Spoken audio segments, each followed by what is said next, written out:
Welcome to Meowy Hour. I'm your host, Arden Moore, and I got a handful of ginger cats. Meet Casey, Pet Safety Cat Casey, and Rusty the Performer, because today is National Ginger Cat Appreciation Day. Yay! And we want to show our appreciation also to the Cat Fancier Association. They present Meowy Hour each and every week. And of course, our terrific Meowylist sponsor, In Clover, the makers of cat and dog supplements. With me tonight, as always, my trusty co-pilot, all breed CFA judge, Kathy Black. Hey, Kathy. And our doggy designee, Destiny. Can you see who's in the screen now? Look who's smugging for the camera. His name is Baxter. He is an amazing certified therapy cat, and he's here with his human. We're talking Terri Jennings, one of the co-founders of ICAT, International Cat Assisted Therapy. Hey guys, welcome to Meowy Hour. Hello, everyone. I give you a paw of friendship.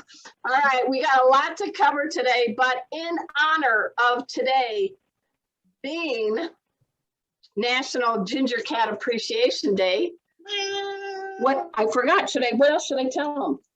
He goes, you better give me more tuna.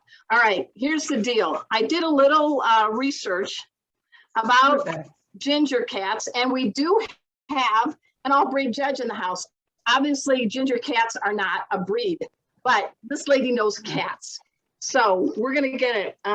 We know about Garfield the cat, you know, that cat that cartoonist Jim Davis created. But there was also a ginger cat, Hobbs. Did you know that, of Calvin and Hobbes? Did you guys know that? Oh my gosh, yes. Oh yeah. There were some famous ginger cats in movies, and I'm going to ask you guys a trivia question later based on that. Don't say any names. No. Okay. So here are some reasons, Casey's reminding me, why we love gingers. First, check it out. Their colorings. They usually have orange, red, or the yellow colored fur. This is due to a big word. Here we go. Pheomelamine. Did I do it right? Pheomelamine. Look at Kathy's face. It's Pheomelamine. Oh, yeah. Well, you're mispronouncing it badly. Okay, good. What is the right pronunciation? That's why I'm on a show, man. That's why I host. I don't know if I can say it right either. It's like phenylamine. Okay, but it's the pigment, guys, in essence, that's responsible for this ginger color in cats. Now, the amount of this pigment actually reflects how intense the ginger color is.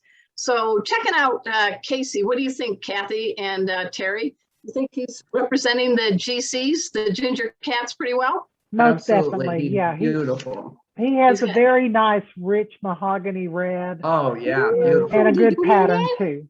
So. All right. There's another thing about gingers. Their gender. They're more, as you all know, they're more likely to be male than female, and that is what they call the ginger gene. It's that produces the orange color is in the X chromosomes. Remember, there's X and Y, guys.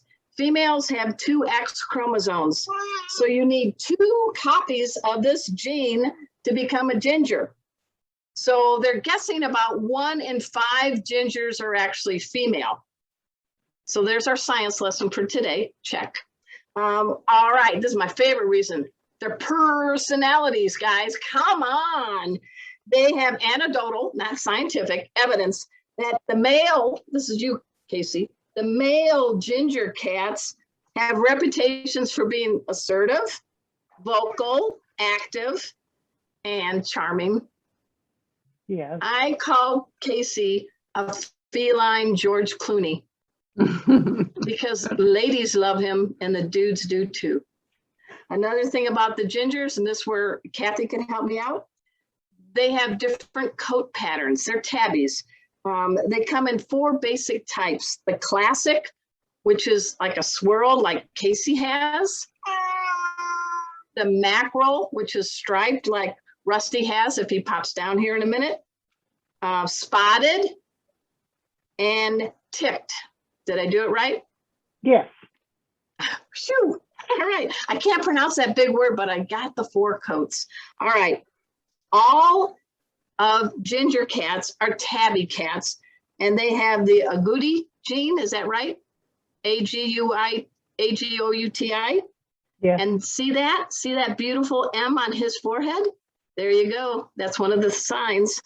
You can have The a others- solid red also. They do? Yeah. Yes, that's non-agouti.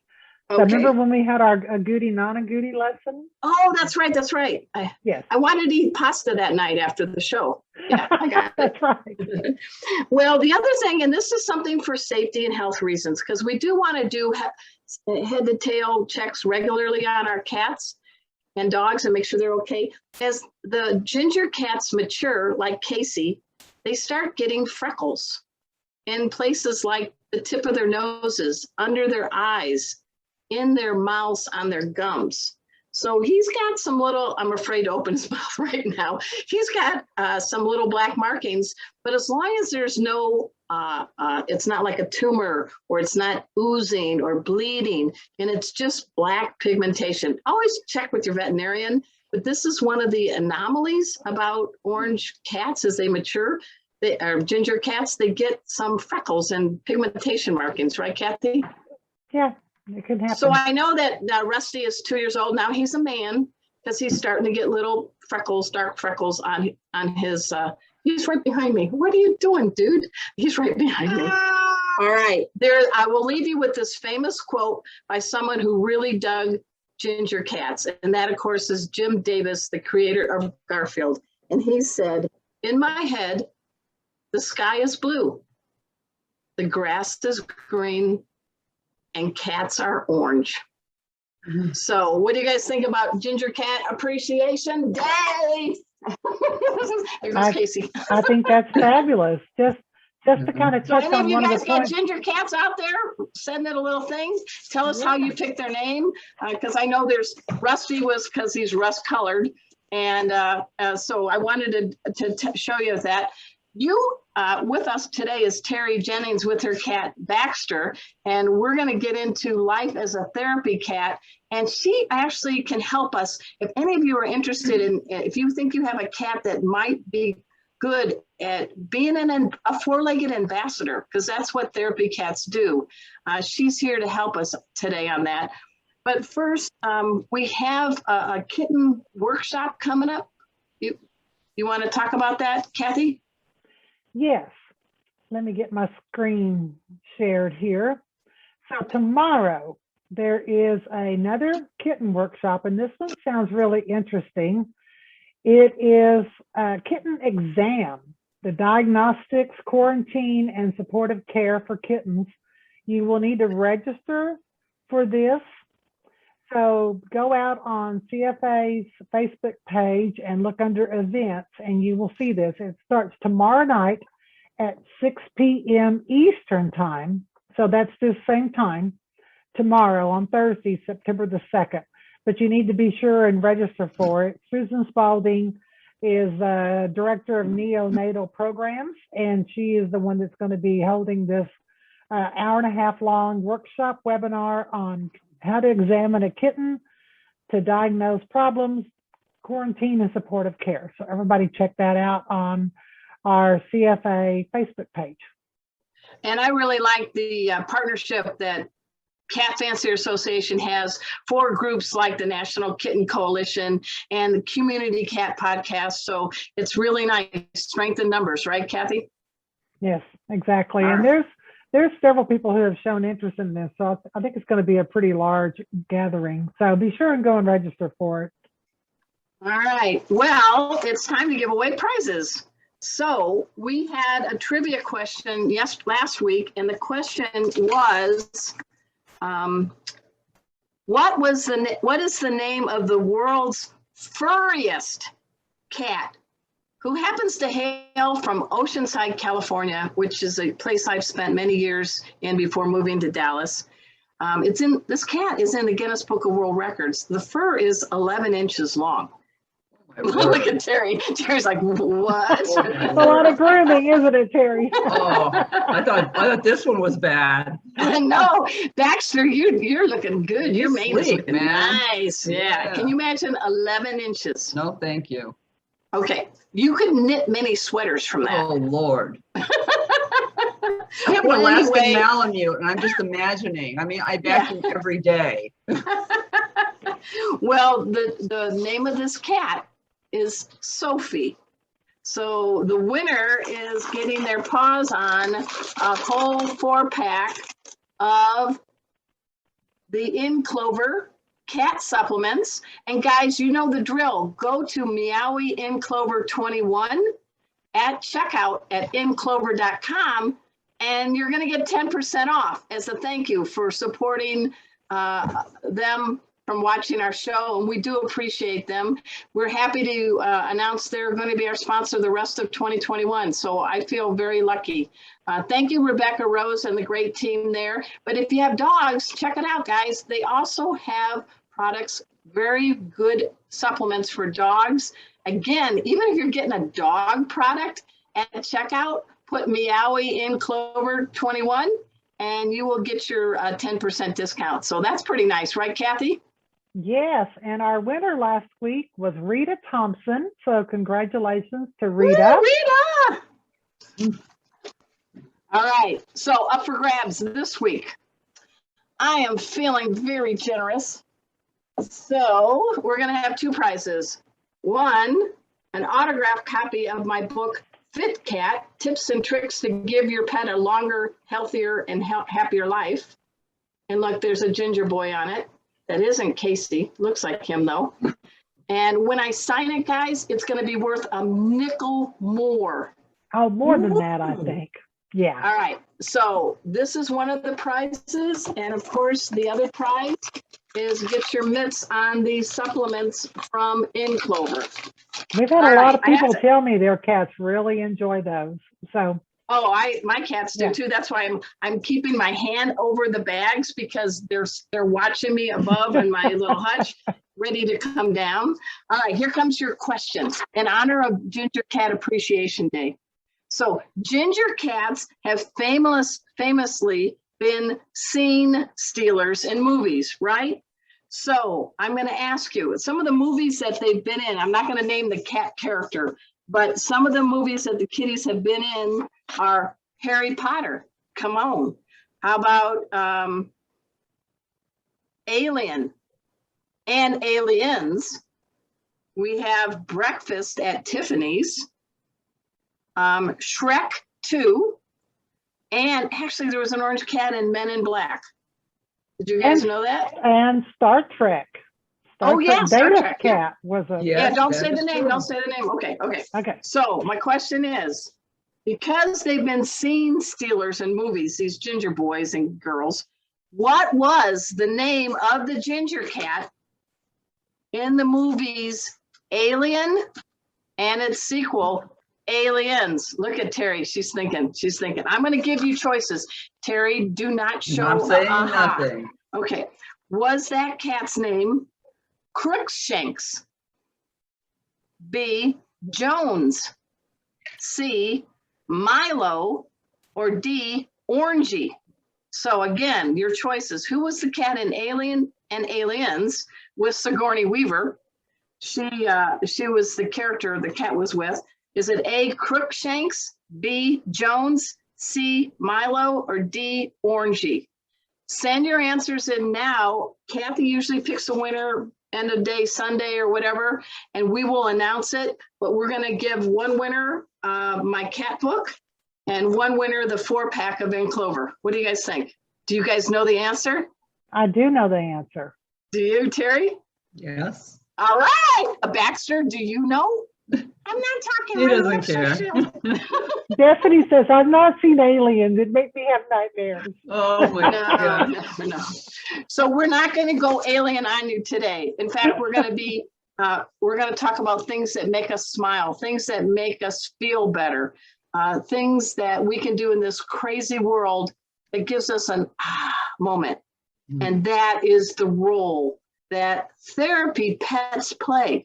We know there's a lot of dogs out there. My dog Kona is a certified therapy dog. But you know what the world needs more of? Certified therapy cats. And my cat, Casey, is a certified therapy cat with Love on a Leash.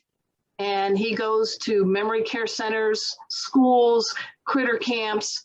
He rolls in a stroller with a cowboy hat. Come on, talk about an entrance. It makes me feel so good at the end of the day.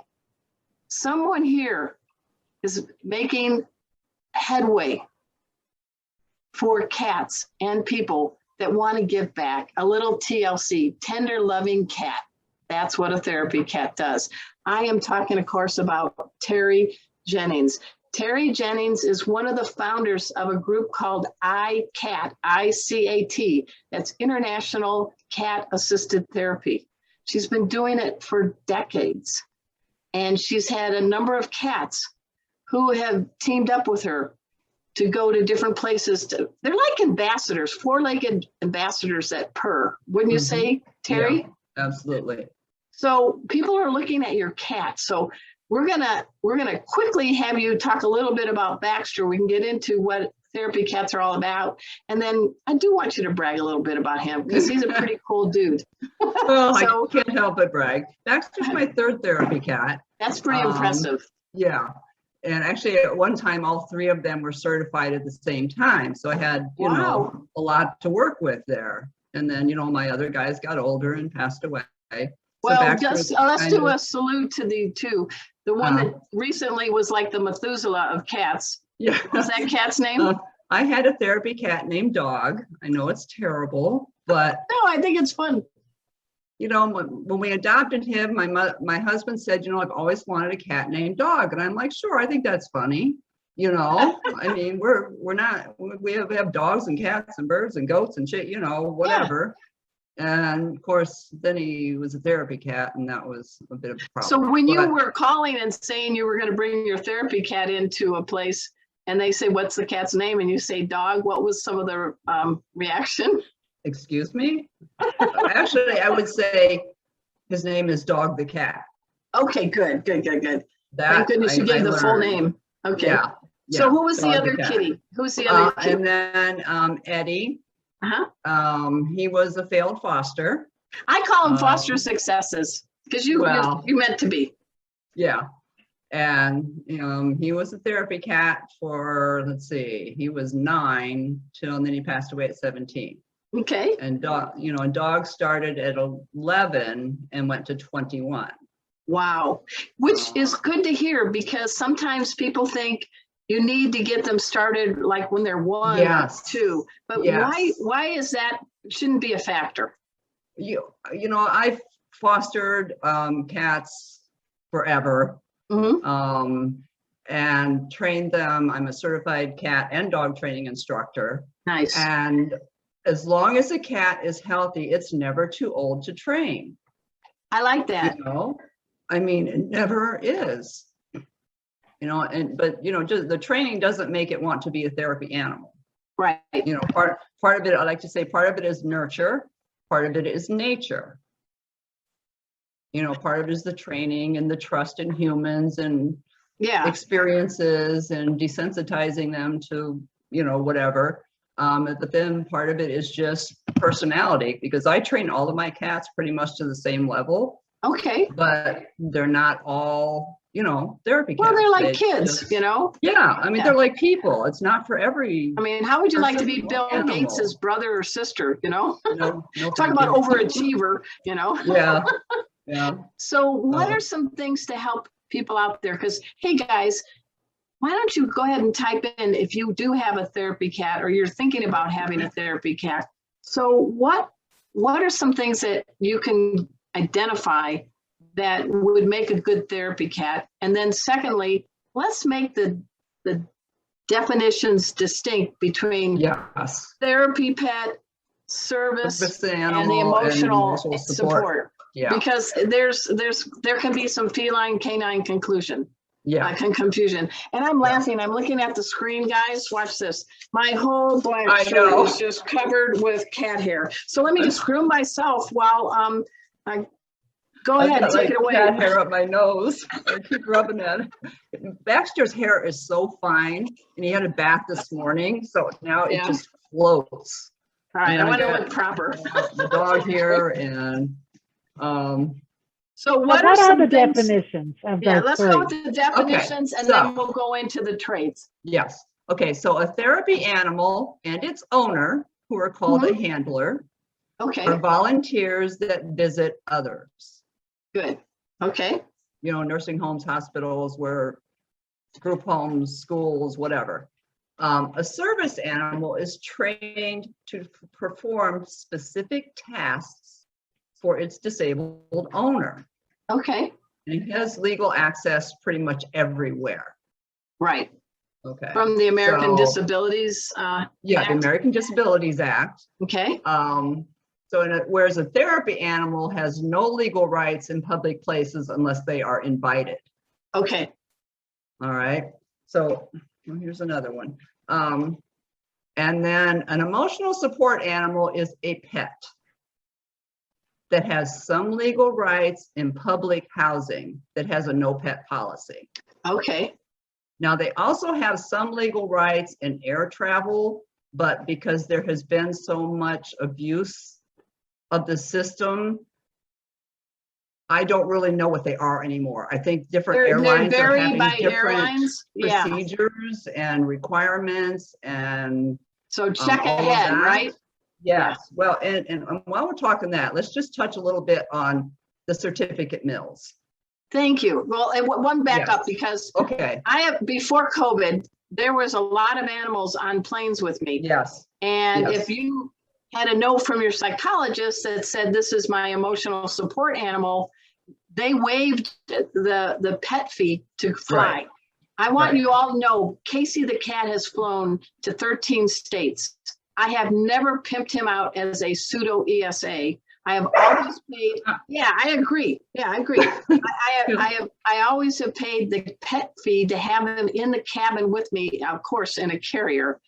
But Yes. some people were bringing snakes and Peacocks and pigs and and hedgehogs and I mean, really, I mean, llamas I can and- see a dog or a cat helping somebody get that feeling calm and not stressed and all. But some Well, airlines are now saying only Yeah. dogs can be Oh. ESA on planes. Some airlines, and we already Yeah. know with COVID, our poor airlines, they're fighting a lot of things right now and Yes. having a lot of challenges. So I don't think bringing a peacock right now during COVID would probably be a good idea. It is a Imagine time, a peacock. No, I don't think so. Everybody quiet down, wear your mask. But you made something, and this is true, because years ago I was a reporter in South Florida, and there are some condos in Florida that have a no pet policy. But some folks, through getting a note from their doctor or psychologist, are able to have that dog or that cat in their homes in that condo association as ESAs. So you touched upon it as sort of that, but they still have to behave. They can't be yapping and, not behaving well too.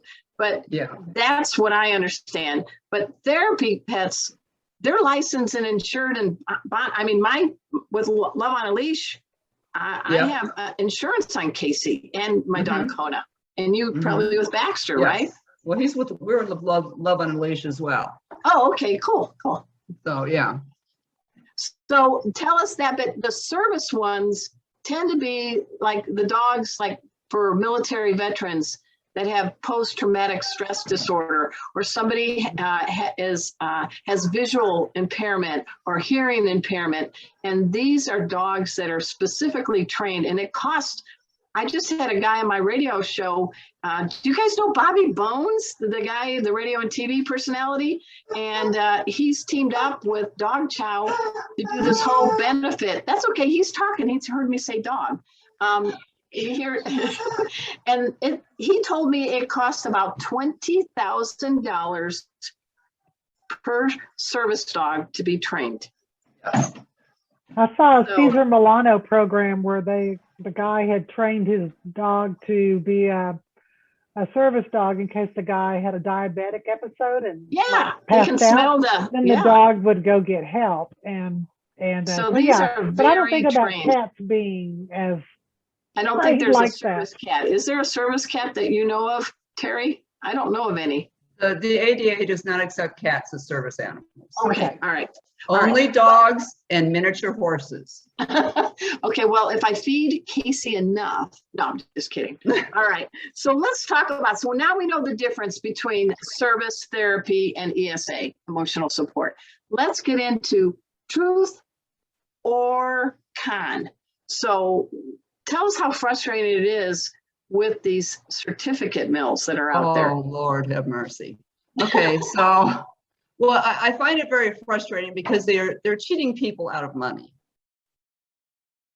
You know, I mean, Yeah. that's all it is, because a service animal does not require any kind of registration or certification or anything like that.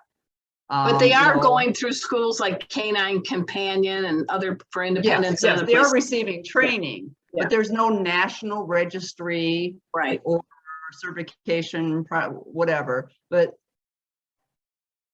the way to tell a legitimate therapy animal organization is if you and your pet is required to do a behavior and temperament evaluation. The Right. owner, called the handler, has a handler skills evaluation, which you do together. Right. If that is not a requirement, it is not legitimate. Do not give them your money. You're talking about the therapy one? The therapy one, well, even the emotional support or the service, whatever one, basically, you give them money and they print you a certificate that I could do for free for you. It would be just Right. as legitimate. Well, I also see it that people want to slap that on their harness so that they can bring Yes. their dog into the restaurant, Yes. even if the Yes. dog is clearly not a service animal because he's Yes. trying to steal your chicken leg off your plate. That Yes. would be a giveaway that is not a service animal. When you say, Kathy, have you Yeah. ever seen a dog that had a fake out vest on? All the time. I've seen service And we cats. can't really say anything. You're not allowed to say. Well, you can ask, do you need that animal? There's 2 questions that you can ask about Okay. a service animal. All right. Do you need this animal because of a disability? What task does this animal perform for you?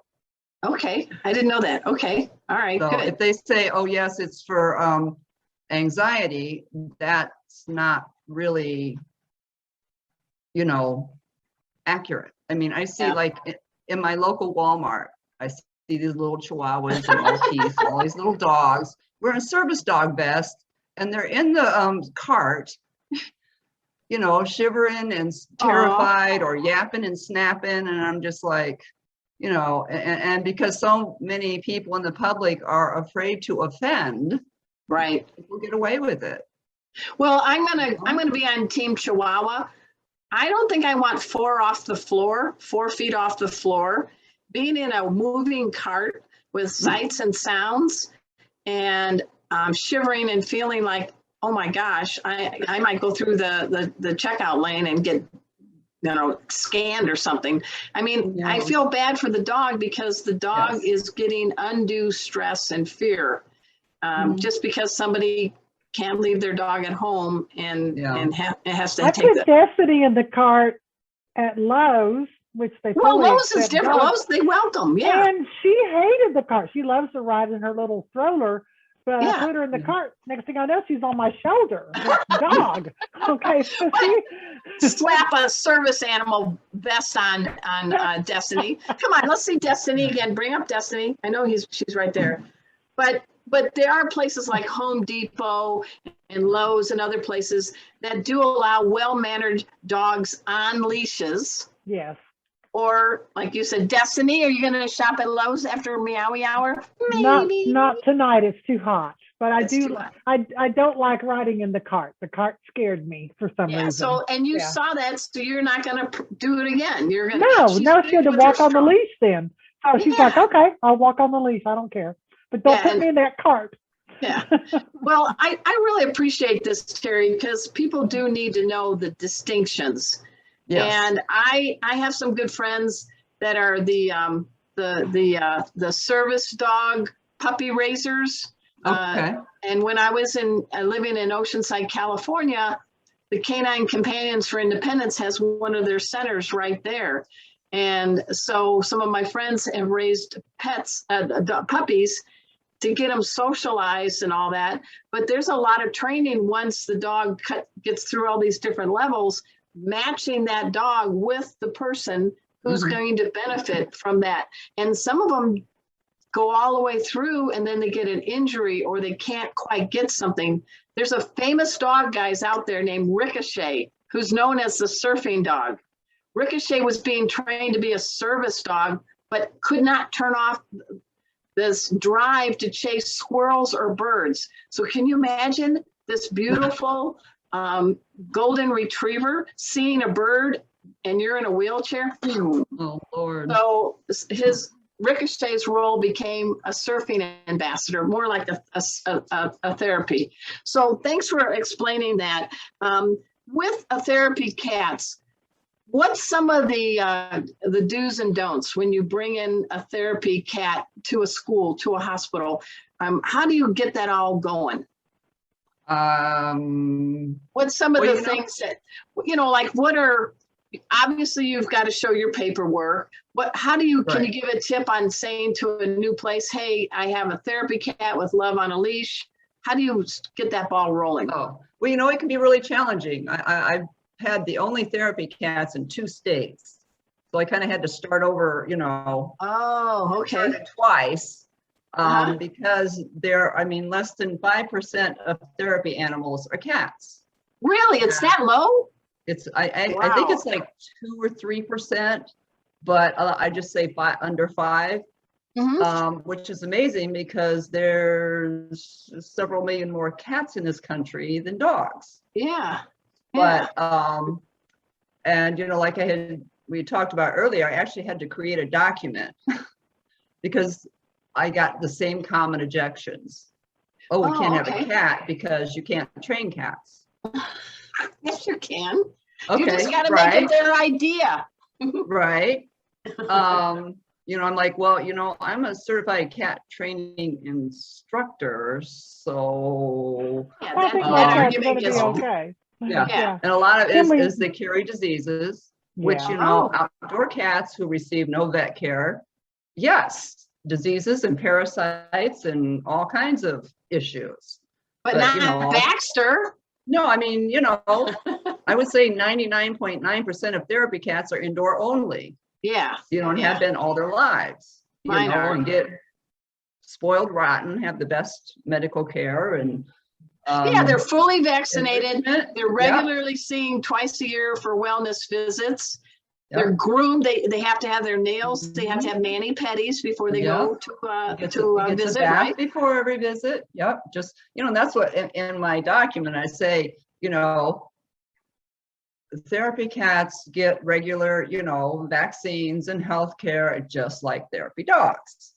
Can we back up one step? How do you get certified? How do you certify your cat to be a therapist? Yeah, because there is, I will jump in for 1 second. There is 2 different kinds of guidelines. If it's a dog being considered for therapy, they have to do the Canine Good Citizen and they have all these line of tests.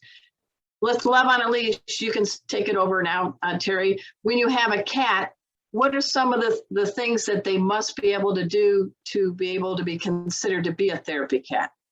Okay, so the basics, what I tell people is your cat has to be comfortable wearing a harness and a leash. Okay. You don't have to walk on leash like a dog. Just be comfortable having it. They have to be comfortable in a carrier. Yep. Riding in a car, going new places, and meeting new people. That's kind of the basics. There are different, therapy animal organizations. They each have their different, requirements. We mentioned Love on a Leash, but there's also Pet Partners. Pet Partners. Okay. Those are the 2 national organizations that certify cats. Okay. But there's, tons of other like local humane societies and SPCA groups and local stuff, but And do You you know, pay a and fee that's- to get that title on your cat?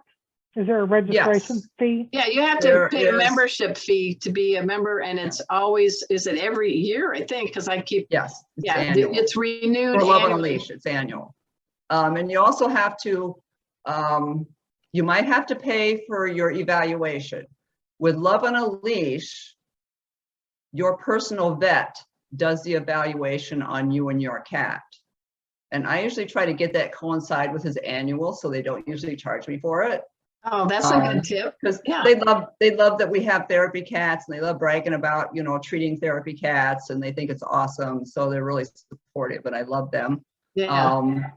You know, whereas with Pet Partners, I know it used to be $20, but this was 10 years ago, so I don't know what they No, are now. it's up. Yeah, it's So, up. yeah, I'm sure it is. Because Well- I actually started out with Pet Partners and then switched to Love on a Leash, but there's a fee for the evaluation, and then you have your membership fees, and then you can also buy extra stuff if you want, a vest or, you know. Yeah. I so know your Love on a cat Leash, can- with your membership fee, it's the membership fee, your insurance, and then you get a bandana. Right, right. So Casey is a certified cat therapy cat through Love on a Leash. Years ago, I had a gray and white cat named Zeke, who was through Pet Partners. And we actually had to go to a final evaluation that had dogs in the room getting evaluated. Yep. And I was just so grateful that Zeke was like, I love dogs. I had a husky mix at the time. Yeah. But there was something that made a loud noise. And the fastest pet in that room to regroup and be fine was Zeke. Zeke went, Puff. Oh, I'm good. All the other dogs were like, so Casey outshined Zeke outshined some of the dogs. But so this is good because, and you do have IDs with your photo on it, and also with your with Baxter, right? You would have to present. Oh, I just lost you. I'm sorry. I see you. No, we see you. We hear you. Okay, well, I don't see you, so I don't know what happened. Baxter might have hit the video. Can you hear us? I can hear you, but I can't see you. Baxter stepped on my keyboard, so I'm not sure. Well, you're very talented, Baxter. Well, we see you and we hear you. Shoot. So Okay. All right. So I'm sorry. What was the question? So you do have the photo IDs that you have to present a view. Yes. And Well, you know, at this point, we're I only go to one facility, so they know us. But yes, we do have photo IDs for me and the cat. He's looking now. You can't see it, but he is working his charm right now on the camera. So tell us about Baxter, how you got him. What's his personality like? Because I'm digging him. Well, you know, it's funny because when he's working, he is like the perfect cat. Okay. I mean, it doesn't matter. I mean, I call him bomb proof. Doesn't matter what's going on, who we're visiting, you know, whatever, wherever we are, he's just fine. And I love him, and he's an awesome partner. Yeah. But at home, he is probably the biggest troublemaker of the bunch. Sir? He goes, Well, well, he you're works right. hard and he plays like hard. So He knows certain things aren't allowed, and he'll do it and look me right in the eye. Look at his face right now. He's like, I know. oh, what are you talking about? I'm the You're greatest. talking trash. I'm perfect. Well, what are some of the places Baxter's gone to do therapy? Oh, well, you know, like I said, we mostly do like convalescent facilities and hospice, but we've done schools, we used to go to rock shops. Rock shops? What's that? Yeah, you know, well, because people who like rocks, I'm one of them. Also like animals, you know, they're really into nature. And, you know, like I said, for me, it's really about telling people about therapy cats and trying to get more people to do it because it's such a desperate need. Yeah. Well, I have like 12 facilities that want us to visit them every week. And and you can't clone Baxter, but we do want, I think Kathy's going to put this up there if she hasn't already. There's a couple of Facebook links that we want everybody to check out. One is with Therapy Cat Baxter that has, 2,000 followers now? Oh, no, it's only like 1,600 maybe. Okay. And then Therapy Cats, which is about ICAT, which has about 3.5 thousand followers. Yeah, we have a lot more there. Okay, so hey guys, check out those links after the show. But does he walk in on a leash? How do you present him when you go? I use a stroller. Okay, so do I with Casey. Yeah. Yeah, because it's got storage for like my sanitizer and an extra mask and an extra blanket and a brush and a lint roller and my drink and my purse and then he sits in the front and he loves his stroller. He does, huh? So even during COVID, you're still getting 12 requests a week? No. No. Not during COVID. Actually, we started back for a couple of weeks and then we got quarantined again and now we're starting back again. And right now I'm only doing one place. And that's a place you've gone to before, right? Yes. Yeah. So that's a place that we. And I bet the people really get a kick out of seeing him. Oh, I was just after, 16 months that we had been away. Right. And, most of the people we visit have dementia. I was really surprised that, not that they remembered Baxter so much, but they remembered so much about him. Oh, nice. What is it though? They say something that like pets and music for folks that have dementia. Yes. What's the take on that? Because those seem to be two magic. Oh, it really, most of the people that we visit, it triggers so many memories of their cats they've had. I mean, you can have someone with dementia who doesn't remember what she had for lunch an hour ago, but she'll remember the cat that she had was when she was 12. That's powerful. That's really powerful. Yeah, and tell me all about, or, people tell us about the cats that they had to leave at home since they've been in a facility, and how much they miss them and how much it helps, Yeah. I mean, I visited many people who said, have been in facilities for 4 or 5 or 9 years was the longest. I haven't touched a cat in 9 years. Wow. Can you imagine? No. I'm sorry. I am a better human because of my cats and my dogs. And I feel doubly blessed to have my dog and Kona and my cat Casey as therapy pets because they go together. Yeah. And they do tricks and they love each other. So it's kind of nice that it's not a dog and pony show. It's a dog and kitty show. Dog and cat show. Yeah. But I do remember a person who hadn't been verbal, and we had gone about 3 times to this Brookdale Memory Care Center.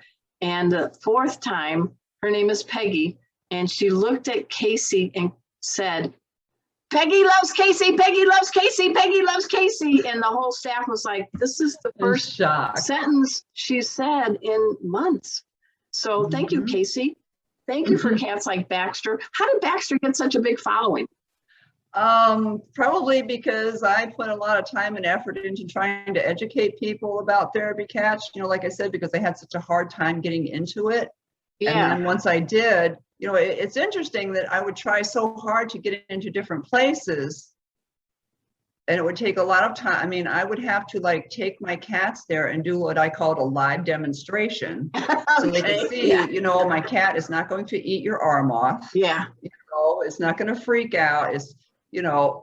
But then once we got in, then I would have a 3-year waiting list. Wow. Well, there's something that dogs don't have that cats do.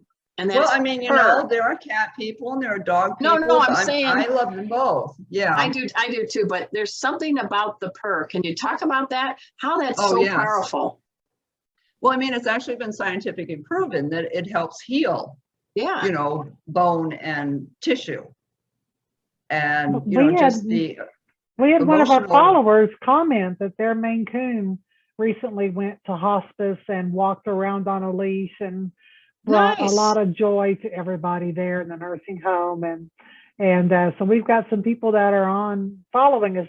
Hey, tonight guys, go to the ICAT site, because people like Terri, as you can tell, is trying to get more kitties to be certified therapy cats. And we know in this crazy time, we need more joy. We need more purrs. And I really salute you, Terri and Baxter and Dog the Cat and Eddie, RIP. Seriously, I do a lot in the world of pets, but the thing I enjoy is when I go on a therapy visit. And Yeah. can you, before we gotta go do some other things real quick, but what's the biggest joy? What's the biggest plus you get, Terri? Because you've been doing it for a number of years. What is it that keeps you? It's just making people happy. Yeah. I mean, just seeing the joy in these faces. I mean, you know what it's like. You walk in a building with your cat and the whole place lights up. Well, he's wearing a cowboy hat, so he's looking Yeah, tough. well, you know. But I mean, first of all, how can you not smile when you see a cat in a stroller? I mean, come on, right. you know? Yeah. And even like people who don't particularly care for cats are so happy to see the joy that it gives to others. I like that. I like that. It's just making people happy and having some comfort in their lives, you know? Like I said, I mean, people that have gone 3 and 5 and 9 years without touching a cat. Yeah. That's something I hadn't thought about. That's just amazing. Yeah. I just, and I love dogs. I train them, I own them, I foster them, everything. But they're tons of therapy dogs. So I focus on therapy cats. And that's why we are delighted. Terri Jennings, guys, check her out, for being our special guest today on Meowy Hour, and somewhere in her house is Baxter. But at this time, we're going to shift gears. Stay on, Terri, please. We're going to shift gears, and we're going to talk about the smallest cat breeds. I'm going to turn my thing off for a second to get ready to make my kitty cocktail. So take it away, Kathy Black. Okay, if you were with us last week, we talked about the largest cat breeds, which was a little easier for me to come up with my list because, as you know, unlike the dog world, the cats don't vary much in size. But we do have a few breeds that tend to be on the smaller side. This is the ad that Teresa Kiger put out for our show tonight that shows the Toy Bob, the Singapura, and the Devon Rex. And I came up with this list of 5. The Toy Bob, of course, is a breed that's currently going through the process of becoming recognized for championship. And it is a breed from Russia, very small bobtailed cat. Singapura has been recognized as the smallest breed of cat for many, many years. The Devon Rex is a very small, compact cat. The Cornish Rex can be tall, but they're very svelte and got a very interesting body to them. And the Burmese, I put them in here because they can be on the large, medium side, but they are surprisingly heavy for their small, compact bodies. So those were the 5 I came up with. The Toy Bob originated out of the Ural region of Russia, and our standard calls it a small cat with balanced features, medium muscularity, and bone structure. The Singapura is a small to medium size muscular cat. It only comes in this one color, which is called sepia agouti. And the standard says to have the illusion of refined, delicate coloring. The Devon Rex is very unique. It has large eyes and large ears and a short muzzle, but it has a very fairly medium to short legs and that very distinctive fur. The Cornish Rex is, we call it the greyhound of the cat fancy because it has a natural tuck up and an egg shape to the head. It actually calls for a waistline, and our standard is the only cat standard that calls for a waistline. And then the Burmese is a medium cat, but it's very hefty for its size. The standard says surprising weight. If you guys were with me last week, I did a comparison between our cat breeds to find an equivalent dog breed. So that was fun. So I thought I'd do it again this week. Before we get to that, though, I could have brought up other breeds that CFA recognizes, the Karat, the Japanese bobtail, and any of our Siamese breeds, because they're a very thin cat with long, delicate legs. They don't weigh a lot. They can be longer and taller, but they don't weigh that much. Non-CFA breeds that are described as being very small are, of course, the Munchkin, The Bambino, which is a breed that I saw in Russia. I've never heard of Dwelf or Minuet. Those are a couple of breeds that are non-CFA recognized breeds. So let's get into my comparison between cats and dogs. So the toy Bob, I came up with a toy Manchester Terrier, both very small. I thought these cats were similarly colored and just had the same expression. So I don't know these dog breeds very well. I'm just doing a search on the internet, but that's what I came up with for the toy Bob. The Singapura, of course, is known as our smallest breed of cat, and the smallest breed of dog is always labeled as the Chihuahua. So the Chihuahua I brought up as a comparison to the Singapura. And I love the fact that the Singapura has extra large eyes and extra large ears for the size of its head. And so do Chihuahuas. Chihuahuas have those little heads with those big eyes. And so I thought that was a good comparison. For the Devon Rex, I was really struggling, and I talked to my friend Brian Pearson, and he knows dog breeds better than I do. And he said, you should have the Brussels Griffon because I like that, yeah. They have a similar coat. And I first brought up the Papillon because the Papillon's got those great big ears. Yeah. And that's what the Devon has too. But I kind of like the Brussels Griffon better. And then, of course, we described the Cornish Rex as the greyhound of the cat fancy. So we have to have the greyhound in here because they both have that natural tuck up and that deep rib cage and the waistline, which I didn't have a picture here, but I did find a white greyhound. So the greyhound is a comparison to Cornish. The Bernese, I think the French bulldog, because they're heavy and hefty, and I just thought these two looked like they were good pairs. So that is my comparison to the cat small breeds to the small breeds of dogs. I think you did a great job, Kathy, and Destiny approves. Excellent. And so does Baxter. Destiny says, yay! All right. Thank you. That I always am intrigued by the Singapura. I just think they're just delicate, beautiful cats. They are. And I think Baxter likes them too. Look at that. Baxter, you and me, man. Baxter's a ham. He insists on being the center of attention. I like how he goes, this Spoiled is rotten.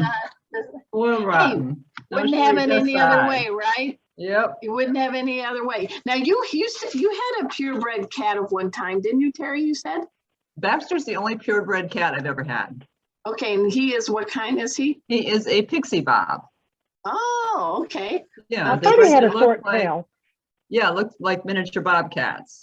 Oh, okay. And we didn't get to see her South End, Baxter, so we'll take Terry's hand. Oh, here comes a butt shot. Butt shot. We call it his stump. His what? His stump. Okay. I think he's great. How old is Baxter now? He's 9. Oh, okay, 9. Cool. Yeah, he's been a therapy cat for how long? Since he was a year old. Wow, he started right away. Well, he started actually visiting nursing homes when I had my other cats when he was 4 months old. And he just took to it. Really? Yeah, I think they like it. When we go in the car with Casey and his carrier, I say, we're going to go see the Brookdale buddies. And Casey goes, nom, nom, nom, nom, nom. And I know they get some, they get some joy from this, don't you think? Oh, yeah. He enjoys it or we wouldn't do it. Yeah, right. I totally agree. And you wouldn't have him do it if he didn't enjoy it. No, right. Nope, not at all. Okay, all right, let's talk about CCW real quick. Yes, you go talk about that because I'm getting set up for my drink too. Okay, take it away, Kathy. Okay, this stands for Companion Cat World, and it's CFA's program to recognize the non-pedigreed cats or a breed that we don't accept. And so you go to cfa.org/CCW, one-time fee of $13. You get a unique registration number. Your cat's picture goes up in our gallery of cats. And you get this lovely card with your cat's picture on it, your information, your cat's name. Also comes in luggage tags or key rings. It's a really great program. We recommend everybody check it out at cfa.org/CCW. And Rusty and Casey are proud members of CCW. So we're going to have to. And this is Lola. And Lola, we're gonna have to talk to Baxter to join it. Hey guys, as you know, my other passion is keeping our pets safe. And we do have a couple of first aid classes coming up. If Kathy, if you'd hit that slide. The next, we just had a cat class and it was a lot of fun, a cat first aid class. But our next cat first aid class is going to be October 12th. It's a Tuesday. So please go to petfirstaidforyou.com to find out. But for all of us that may have cats and dogs, we do have our next cat and dog first aid class, which will be September 26th. It's a Saturday. If you go to Pet First Aid for You, you're going to see all the different classes upcoming. And these two guys, Casey and Rusty, are my four-legged teachers, along with my terrier mix, Kona, AKA Ice Cream Kona. So are you guys thirsty? Yeah. Yes, Are you guys getting ready for the big Labor Day weekend? Yeah. And so in honor of that, I have created not a drink, but a friggin' whole pitcher. Oh my gosh, I'm gonna be drinking a lot tonight. Well, Julie's gonna help, but I'm calling this kitty cocktail. It is called the Feline Fine Fruity Wine. And we wanna celebrate Labor Day holiday weekend with this paw tea pleaser. Big shout out to Teresa Kiger. Look at, she created this graphic. Isn't this beautiful? That is beautiful. All right, I don't have a picture as beautiful as that, but let's get it going. So with this, I have my my humble little picture. Let me put this here. You guys knew how much space I don't have. It's hilarious. All right, so I have my picture. And what we're going to do is you can take a whole bottle of your favorite white wine. Now, I'm a Pinot Grigio girl, but I like Chardonnay. What do you guys like? What's your white wine of choice? Pinot Grigio is my favorite. How about you, Kathy? Yes. All right, so we're just gonna have a little fun. Say goodbye. What? It's all going in there? Yeah. Yeah, you better yeah. get Julie to help you with that. Or you wouldn't make it out of your den to the house.